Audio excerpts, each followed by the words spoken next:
You're listening to the AstroMommy Daily Horoscope, a forecast that hopes to shine a light in the dark, helping us all see where we've been, where we are, and where we're going. Whether you're a first-time listener or a long-time subscriber, thanks for being here. I truly appreciate you being in the AstroMommy community.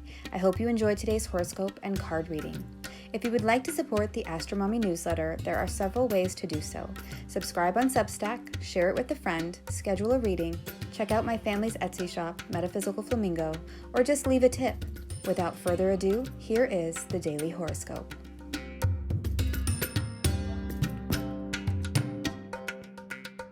Don't believe the lies. Moon opposes Mercury and the Devil card reversed. Daily Horoscope for Monday, March 6, 2023. Good morning, friends. Today is the last day of Saturn in Aquarius.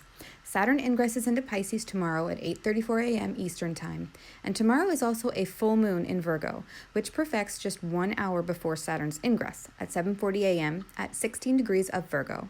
So tomorrow is a big day astrologically.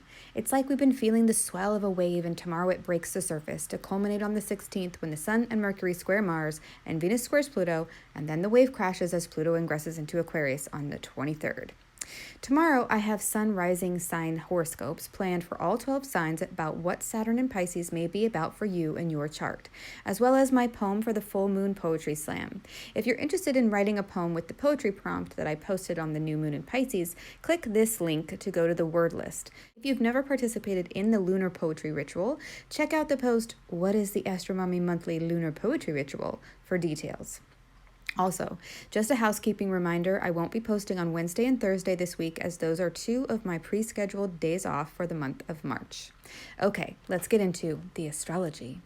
Well, you know the moon is in Virgo when you wake up wanting to clean, and boy do I have the urge to clean. But I feel a bit crappy today.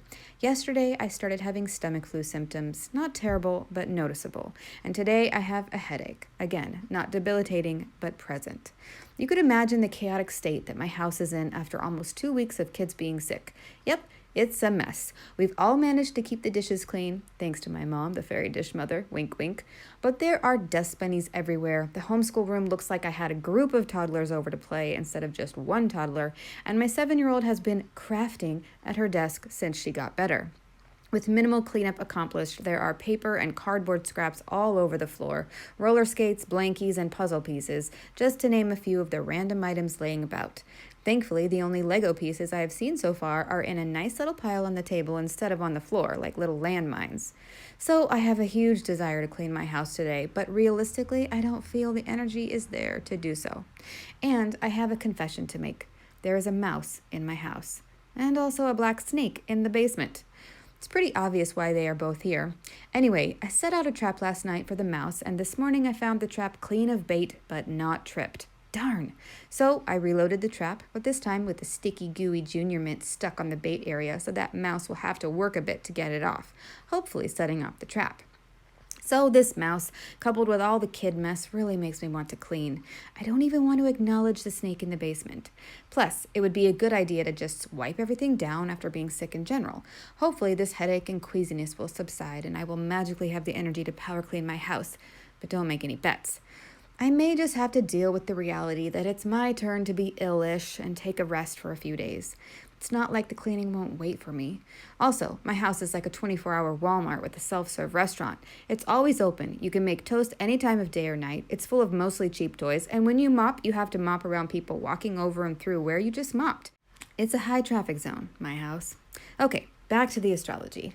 The Sun in Pisces this morning will form a sextile to Uranus and Taurus, and this could be exciting. The sextile aspect is of the nature of Venus, and so it's harmonious and brings something useful and opportunistic.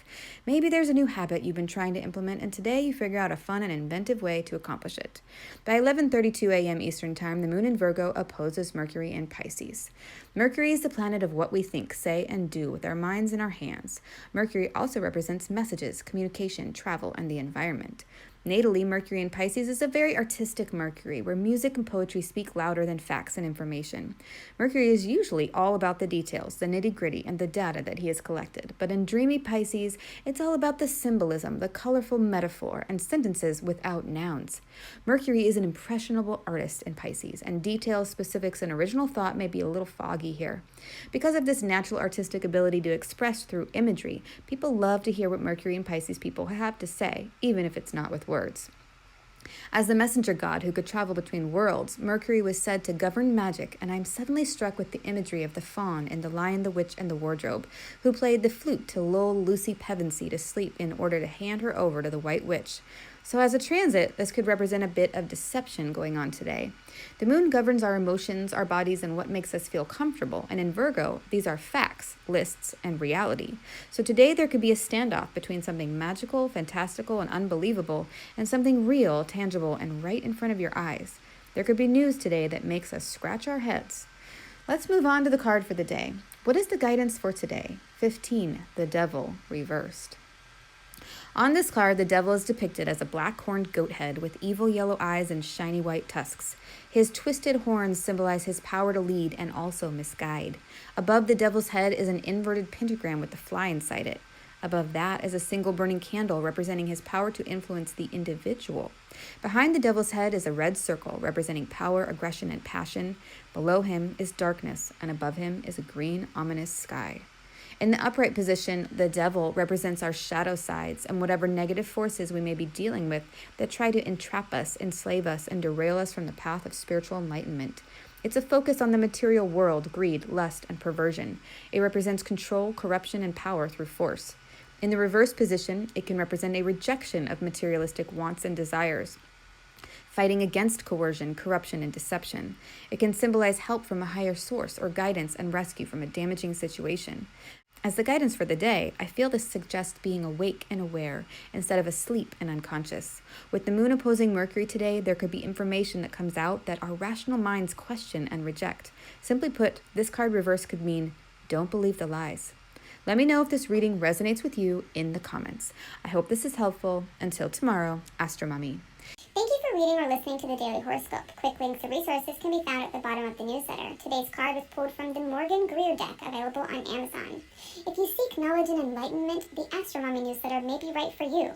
Side effects of reading or listening to the AstroMommy Newsletter are common and include joy, jubilation, delight, happiness, gratitude, love, triumph, feeling in tune with the universe, experiencing deep insights, reflections, and contemplations, a lightened soul, a lighter step, feeling awake when others are asleep, illuminated, enlightened, having spiritual experiences, noticing repeating numbers, animals in nature, or songs on the radio that speak to you, getting quote-unquote vibes, clairvoyance, clairaudience, and clairsmelliance, feeling like you know a secret language, biophilia, crying tears of joy, emotional literacy, feeling lively, stable, exalted, having an auric glow, or feeling like you woke up on the right side of the bed, have all been reported. If you purchase anything through the affiliate links that I provide in the newsletters, I